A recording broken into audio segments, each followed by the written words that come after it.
ಬೆಸ್ಕಾಂನ ತುಮಕೂರು ನಗರ ಉಪವಿಭಾಗ 1ರ ಕೇಂದ್ರ ಶಾಖೆಯ ಸಹಾಯಕ ಇಂಜಿನಿಯರ್ ಪಿಸಿ ಲೋಕೇಶ್ ರವರನ್ನು ಉದ್ದೇಶಪೂರ್ವಕವಾಗಿ ಅಮಾನತು ಮಾಡಿಸಿದ್ದರು.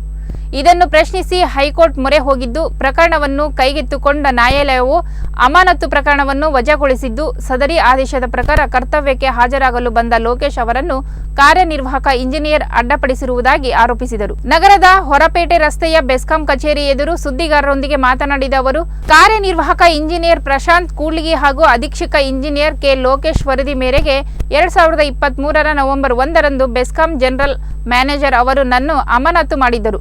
ಇದನ್ನು ಪ್ರಶ್ನೆ ಮಾಡಿ ಹೈಕೋರ್ಟ್ಗೆ ಮೊರೆ ಹೋಗಿದ್ದೆ. ಆದರೆ ತೀರ್ಪು ನನ್ನ ಪರವಾಗಿ ಆಗಿದೆ. ಇದೀಗ ನ್ಯಾಯಾಲಯದ ಆದೇಶವನ್ನು ಅಧಿಕಾರಿಗಳು ಮಾನ್ಯ ಮಾಡುತ್ತಿಲ್ಲ. ವಿನಾಕಾರಣ ತೊಂದರೆ ನೀಡುತ್ತಿದ್ದಾರೆ. ಅಲ್ಲದೆ ಜೀವನಾಧಾರ ಭತ್ಯೆಯನ್ನು ನೀಡಲು ಸಹ ಸತಾಯಿಸುತ್ತಿದ್ದಾರೆ ಎಂದು ಲೋಕೇಶ್ ಆರೋಪ ಮಾಡಿದರು.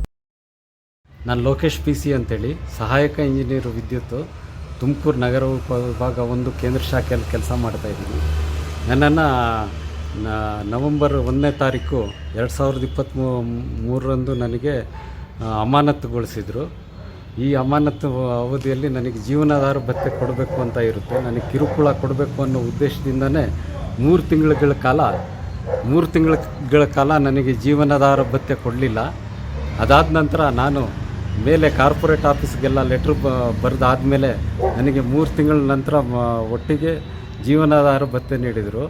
ಅದಾದ ನಂತರ ಈಗ ನನಗೆ ಮತ್ತೆ ಮಾರ್ಚಿ ತಿಂಗಳಿಂದು ಜೀವನಾಧಾರ ಭತ್ಯೆ ನೀಡಿಲ್ಲ.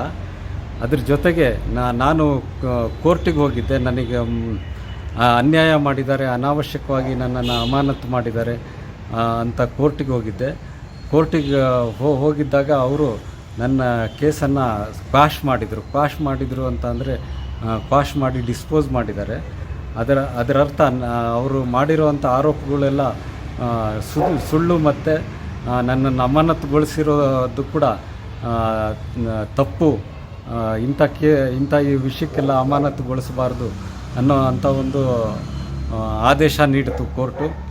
ಆಮೇಲೆ ಆ ಆದೇಶದ ಪ್ರಕಾರ ನಾನು ಕೂಡಲೇ ನಾನು ನನ್ನ ಕಚೇರಿಗೆ, ನಾನು ಹಿಂದೆ ಕೆಲಸ ಮಾಡ್ತಿದ್ದಂಥ ಕಚೇರಿಗೆ ಹೋಗಿ ಕೆಲಸ ಮಾಡಬೇಕು ಅಂತ ಇರುತ್ತೆ. ಇವರಿಗೂ ಕೂಡ ಒಂದೊಂದು ಕಾಪಿ ಬಂದಿರುತ್ತೆ. ಕಾರ್ಯನಿರ್ವಾಹಕ ಇಂಜಿನಿಯರ್, ಅಧೀಕ್ಷಕ ಇಂಜಿನಿಯರ್, ಆಮೇಲೆ MD ಬೇವಿಕಮ್, ಆಮೇಲೆ GM HRD ಇವರಿಗೆಲ್ಲ ಕೂಡ ಆ ಕೋರ್ಟ್ ಆದೇಶದ ಒಂದು ಪ್ರತಿ ಬಂದಿರುತ್ತೆ.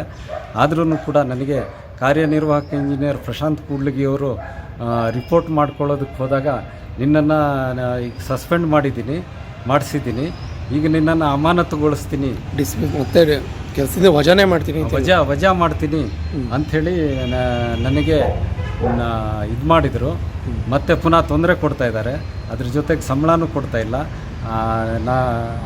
ಆಮೇಲೆ ನಾನು ಅವರಿಗೆ ರಿಕ್ವೆಸ್ಟ್ ಮಾಡಿಕೊಂಡೆ, ಆಯಿತು ನೀವೇನು ಹೇಳ್ತಿದ್ದೀರಾ ಅದನ್ನೇ ದಯವಿಟ್ಟು ಬರ್ಕೊಡಿ ಅಂತ ರಿಕ್ವೆಸ್ಟ್ ಮಾಡಿಕೊಂಡಾಗ ಅವರು ನಾನು ಏನು ಬರ್ಕೊಡಲ್ಲ ಅಂತ ಹೇಳಿದರು.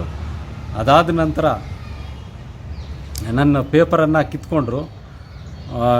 ಕಿತ್ಕೊಂಡು ಟಪಾಲಿಗೆ ಕೊಡು ಇದನ್ನು ಅಂಥೇಳಿ ಅವರ ಸಿಬ್ಬಂದಿಯಿಂದ ಕೊಟ್ಟು ಕಳಿಸಿದರು. ಇವರು ತುಮಕೂರಲ್ಲಿ ಅತ್ಯಂತ ಭ್ರಷ್ಟ ಅಧಿಕಾರಿ ಅನ್ನುವಂಥ ಒಂದು ಹಣೆಪಟ್ಟಿಯನ್ನು ಹೊಂದಿದ್ದಾರೆ ಇವರು. ಹಾಗಾಗಿ ನನಗೆ ಅನಾವಶ್ಯಕವಾಗಿ ನಾನು ಒಂದು ಒಳ್ಳೆಯ ಹೆಸರು ಮಾಡಿರುವಂಥ ನಾನು ನನಗೆ ಅನಾವಶ್ಯಕವಾಗಿ ತೊಂದರೆ ಕೊಡ್ತಾಯಿದ್ದಾರೆ. ಮತ್ತು ಇವರು ನನಗೆ ಹಣಕಾಸು ಲಂಚದ ವಿಷಯದಲ್ಲಿ ಇವರು ತೊಂದರೆ ಕೊಡ್ತಿದ್ದಾರೆ ನನಗೆ ಅನ್ನೋ ಒಂದು ಅನುಮಾನ ಹುಟ್ಟಿದೆ. ಅಂದರೆ ನಿಮಗೆ ಹಣಕ್ಕೆ ಬೇಡಿಕೆ ಇಟ್ಟಿದ್ದಾರೆ ಅವರು? ಬೇಡಿಕೆ ನೇರವಾಗಿ ಬೇಡಿಕೆ ಇಡಲ್ಲ ಅವರು.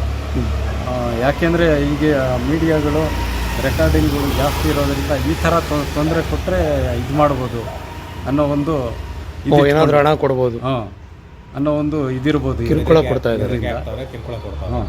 ಯಾಕೆಂದರೆ ಇವರು ಕೆಲವೊಂದು ಬಿಲ್ಗಳನ್ನು ಕೆಲಸ ಮುಗಿದೇನೆ ಕೆಲವು ಬಿಲ್ಗಳನ್ನು ಅಡ್ವಾನ್ಸಾಗಿ ಮಾಡಿ ಕೊಟ್ಟಿರ್ತಾರೆ ಇವರು. ಇನ್ನು ಮೊದಲಾದಂಥ ಹಗರಣಗಳು ಇವ್ರ ಹೆಸರಲ್ಲಿ ಇಲ್ಲಿ ಇದ್ದಾವೆ. ಆದರೂ ಕೂಡ ಇವರು ತಮ್ಮ ಹಣದ ಪ್ರಾಬಲ್ಯದಿಂದನೋ ಏನೋ ಅವುಗಳಿಂದ ಎಲ್ಲದರಿಂದ ಇವರು ತಪ್ಪಿಸ್ಕೊಂಡು ಬಂದಿರ್ತಾರೆ. ಹಾಗಾಗಿ ಇಂಥವ್ರನ್ನು ಯಾವುದೇ ಕಾರಣಕ್ಕೂ ಕಂಪ್ನಿ ಆಗಲಿ ಸಮಾಜ ಆಗಲಿ ಇವರನ್ನು ಕ್ಷಮಿಸಬಾರ್ದು. ಕ್ಷಮಿಸಿದ ಪಕ್ಷದಲ್ಲಿ ಇವರು ಇನ್ನೂ ದೊಡ್ಡದಾಗಿ ಹೆಮ್ಮರವಾಗಿ ಬೆಳೆದು ಸಮಾಜದ ಒಂದು ಸಮತೋಲನವಾಗಿ ನ್ಯಾಯಯುತವಾಗಿ ನಡೀತಾ ಇರೋ ಸಮಾಜದ ಸಮತೋಲನವನ್ನು ಹಾಳು ಮಾಡ್ತಾರೆ. ಹಾಗಾಗಿ ಇಂಥವ್ರ ವಿರುದ್ಧ ಸೂಕ್ತ ಮೇಲಧಿಕಾರಿಗಳು ಸೂಕ್ತ ಕ್ರಮ ತಗೊಂಡು